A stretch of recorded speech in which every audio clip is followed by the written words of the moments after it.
I went through a really bad performing experience when I was around 12. The film it brought out some inner feelings that maybe I have felt at some points in my life, maybe not necessarily now.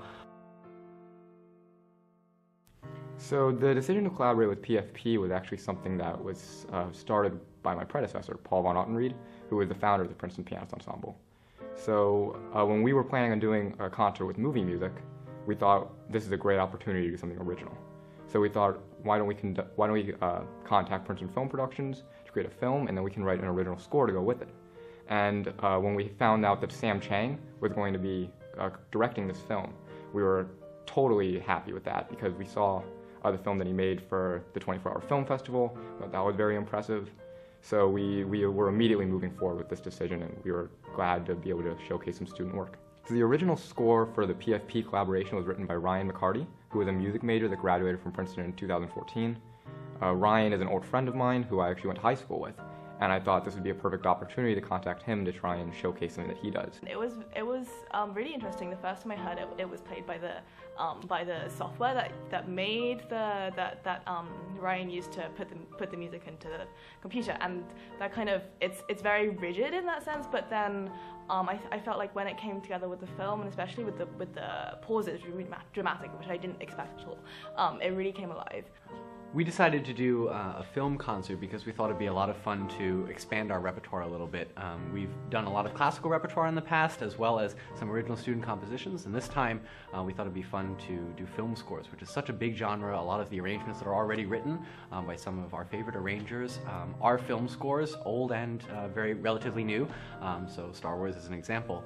But we decided to try our hand at them, so all the arrangements that are in our program are student arrangements, which is really exciting.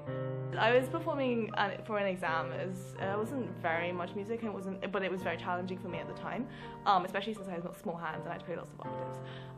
But the weather was really cold, and I didn't have enough time to warm up, and I essentially panicked in the exam and was just stuck there for a long time.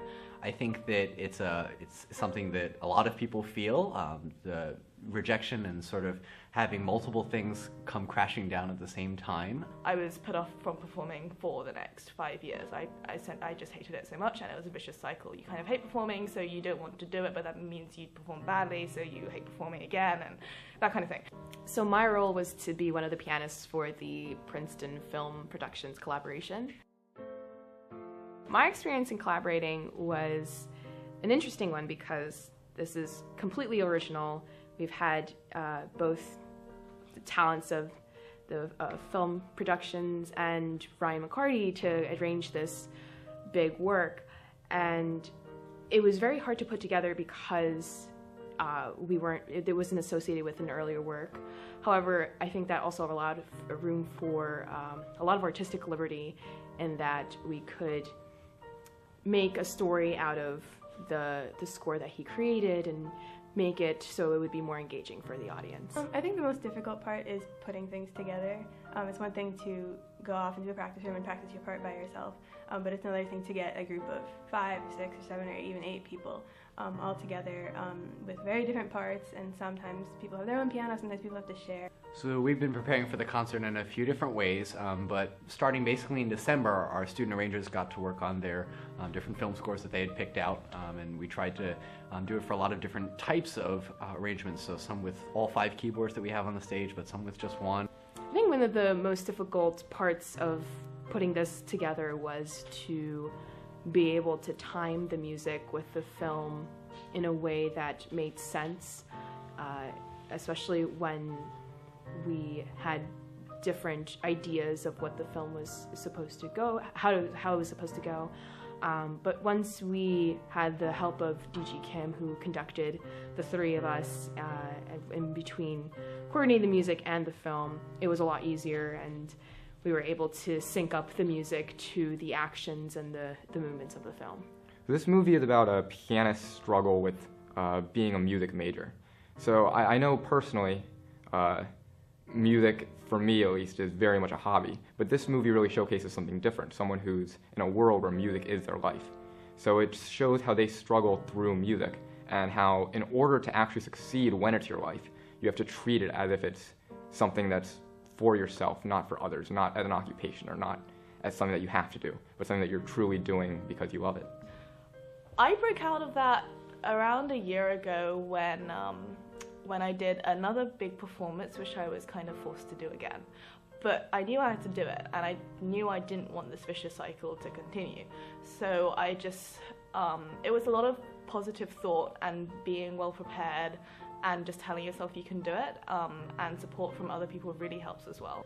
So I think this film really strikes a chord because I think there are a lot of us here who are very passionate about the things that we do, but I also think a lot of us have at one time or another kind of questioned our relationship to those passions and the directions in which we should take them. And I think again really touches on all of that, but in the end is also a really hopeful message. So believe that it really is your passion, and not only that it's your passion, but it's something that you can succeed in, that other people are going to enjoy. That's sort of the reason why we all play music anyway, is so that someone else is going to really enjoy it in the audience. So I think it really mirrored maybe my life at some points, but also a lot of very common experience that we have among our peers. It's really easy to panic and to not think about what you're doing, and just to lose it in performance, but I think you just really need to be focused on what you're doing, and most of all enjoy it, because that kind of opportunity doesn't come very often. I was a little bit skeptical when we started rehearsals that we would actually somehow be able to line up the film with the music. I think it's the coolest thing that we're keeping the film silent, but the music that's actually being played in the film is actually being played live. I think that's the coolest thing. So as an audience member, watching the film was really exciting because it's something that we've been talking about for a long time, and I hadn't, really seen it before. And I think it's also something that's out of a lot of our comfort zone. So it was really cool to see us sort of bring together these two different art forms that some of us may not have a lot of experience with, and you kind of see it come to life right on the stage. I really loved being in the film, and then the experience of playing the score along with it was really, you sort of had one element, one art form, which is the music that was composed in one place, and you had the film that was conceived in another. And then trying to put them together, particularly with having a conductor there, I think is a really cool synthesis of different art forms. And we should really celebrate that, and I think there should be more of that on campus. It's something that really exciting we tried to put together, and I think it should be done more often.